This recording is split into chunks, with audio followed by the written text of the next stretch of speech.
नमस्कार दोस्तों, टेक्नोलॉजी क्रीड़ा चैनल में आप लोगों का फिर से स्वागत है। और इस वीडियो में आज हम लोग बात करेंगे ASP.NET Core 5.0 के बारे में। और ASP.NET Core जो है वो क्यों इस्तेमाल में लें, इसके बारे में भी आज हम लोग चर्चा करेंगे कि पूरा जो ये वीडियो है वो यही चर्चा में है कि ASP.NET Core 5.0 में ऐसा क्या है कि हम लोग सिर्फ वही इस्तेमाल में लें।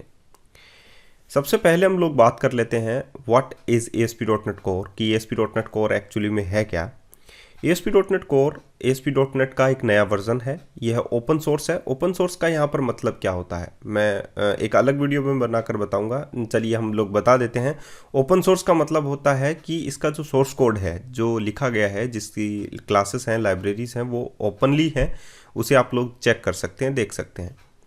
क्रॉस प्लेटफॉर्म है। क्रॉस प्लेटफॉर्म का मतलब किसी भी प्लेटफॉर्म पर रन हो सकता है, चाहे लाइनक्स हो, मैक हो, वगैरह वगैरह। कहने का मतलब है विंडोज़ के अलावा लाइनक्स और मैक पर भी रन हो सकता है। ASP.NET Core की हर application traditional version ASP.NET framework पर भी रन हो सकती है और ASP.NET Core के प्लेटफॉर्म पर भी रन हो सकती है। ASP.NET Core को स्क्रैच से बनाया गया है, यानी शुरुआत से ही बनाया गया है, शुरू से ही बनाया गया है। इसका नाम ASP.NET 5 रखा गया था पहले, जिसका अर्थ था ASP.NET Core 1.0। ASP.NET Core के जो वर्जन्स हैं वो आप लोगों के सामने दिखाए गए हैं, जैसे कि ASP.NET Core 1.0, उसके बाद में 1.1 आया, उसके बाद में 2.0 आया, उसके बाद में ASP.NET Core 2.1, ASP.NEट Core 2.2, ASP.NET Core 3.0, ASP.NET Core 3.1 and last ASP.NET Core 5.0, जो कि अभी स्टेबल है। अब नया क्या है ASP.NET Core 5.0 के अंदर? सबसे पहले हम लोग बात कर लेते हैं कि ASP.NET Core 5.0 में जो नया है वो है रेजर पेजेस इंप्रूवमेंट, कि MVC और रेजर पेजेस में इन्होंने इम्प्रूवमेंट डाला है। साथ ही इन्होंने मॉडल बाइंडिंग में भी इम्प्रूवमेंट डाला है। ठीक है, मॉडल बाइंडिंग का मतलब है जब हम लोग क्लास बनाते हैं, मॉडल्स बनाते हैं, तब भी उसमें भी इम्प्रूवमेंट उन्होंने डाला है। मॉडल बाइंडिंग जो डेट टाइम है उसमें एज UTC उन्होंने किया है।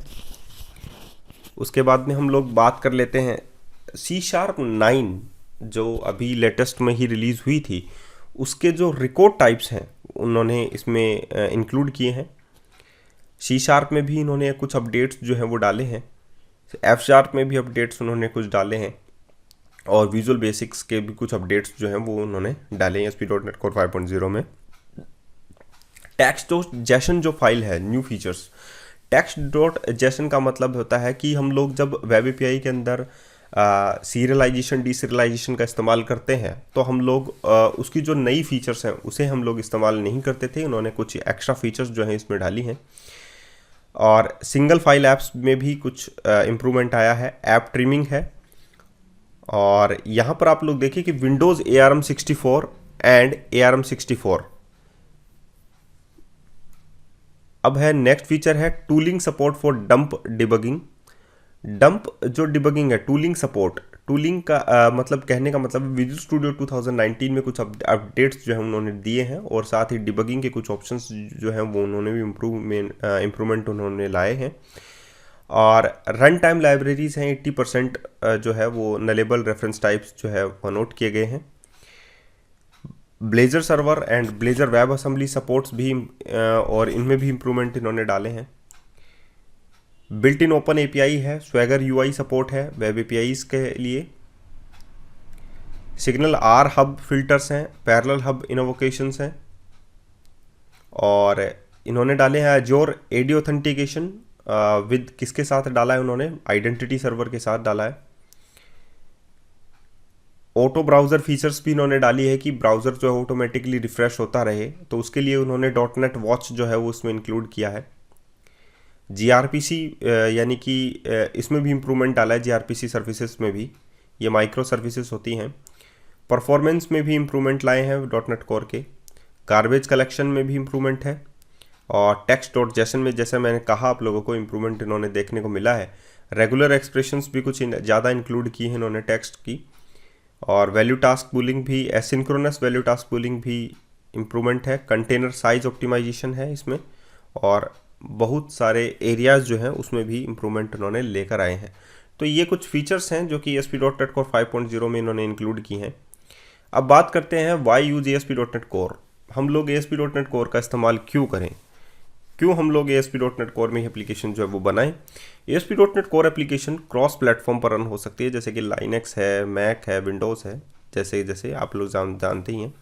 ASP.NET Core में रिक्वेस्ट पाइपलाइन को कम किया गया है। रिक्वेस्ट पाइपलाइन पहले क्या होता था, system.web.dll होती थी, जिसमें आप लोगों की रिक्वेस्ट पाइपलाइन पर ज़्यादा जो है आप लोग कह सकते हैं ओवरहेड की प्रॉब्लम थी, लेकिन उन्होंने रिक्वेस्ट पाइपलाइन को कम कर दिया है ताकि एप्लीकेशन की परफॉर्मेंस को बढ़ाया जा सके।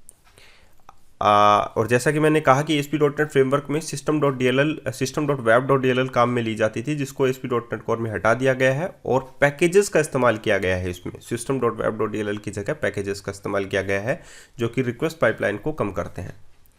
नेक्स्ट इसका एडवांटेज ये है कि ASP.NET Core में डिपेंडेंसी इंजेक्शन का भी इस्तेमाल किया गया है। नेक्स्ट है कि ASP.NET Core मॉडर्न UI जैसे कि एंगुलर, React.js, बूटस्ट्रैप इत्यादि को आप लोग काम में ले सकते हैं। नेक्स्ट है ASP.NET Core की एप्लीकेशन अन्य वेब ब्राउज़र जैसे कि अपेची है, डॉकर है, इस पर भी रन हो सकती है। पुरानी एप्लीकेशन सिर्फ IIS पर ही रन होती थी। नेक्स्ट है यह एक ओपन सोर्स फ्रेमवर्क है। इसके अंदर यूनिट टेस्टिंग बहुत ज़्यादा आसान हो जाती है, और मैं अब आप लोगों को बताऊंगा कि यूनिट टेस्टिंग की कैसे जाती है। इसके अंदर MVC का कंट्रोलर और वेब API का कंट्रोलर सेम बेस क्लास से इनहेरिट होता है। तो कितनी अच्छी बात है कि आप लोगों के सामने मैंने फीचर्स रखी हैं। अगर ये वीडियो अच्छा लगा हो तो प्लीज़ इसको लाइक ज़रूर कीजिएगा, और साथ ही चैनल को सब्सक्राइब करना ना भूलें, क्योंकि ये चैनल के माध्यम से आप लोग बहुत सारी टेक्नोलॉजीज़ जो हैं आसान भाषा में सीखने वाले हैं। आज के लिए इतना ही, फिर मिलते हैं नए वीडियो के साथ। धन्यवाद।